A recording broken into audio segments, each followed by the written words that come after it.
And promoters will need a minimum of 10 years of banking experience.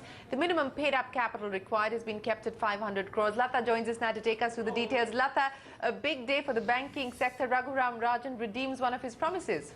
Well, absolutely. There's no taking away from the gravity and the importance of the announcement.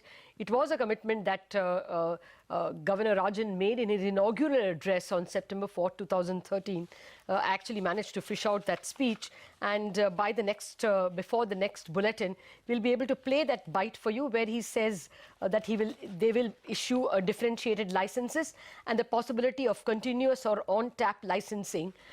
So that's what we have over here at this point in time. It's the 1991 moment of the Indian economy being replayed now for the banking sector itself, and very appropriately comes at a time when so many banks have already been licensed, differentiated licenses, that perhaps the craze for a bank license is less now. Nevertheless, the rules indicate that, as you said, promoters of large conglomerates cannot participate. The way it is couched is that if in a group more than 40% comes from non-financial activities, that is manufacturing activities, that group will not be allowed to set up a banking, will not be given a banking license, will not be eligible. But this will mean that everybody whose main business is from finance will come in. So all your brokerages, your housing finance companies, for example, the Motilals, the IIFLs, the Edelweisses, the Bharat Financial, the old SKS, all these become eligible. Capital First, we spoke with.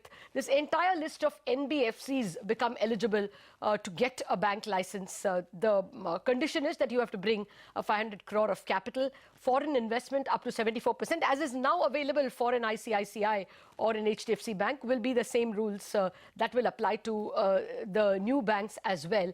And of course, they will all have to pass through the Reserve Bank's fit and proper filter. That really will be the most daunting, because everybody whose names I mentioned, or at least some of them, have also thrown their hat in the ring earlier when IDFC and Bandhan got their license. So, if the Reserve Bank found something amiss at that time, it's probably going to find things amiss now, unless those groups have changed over time. So there will be applicants, but it will not be with the same craze that was in 2013, simply because now a lot of licenses have already been given under the small bank and the payment bank rubric. Nevertheless, it's definitely a seminal moment for the banking sector, the Indian banking sector delicensed today.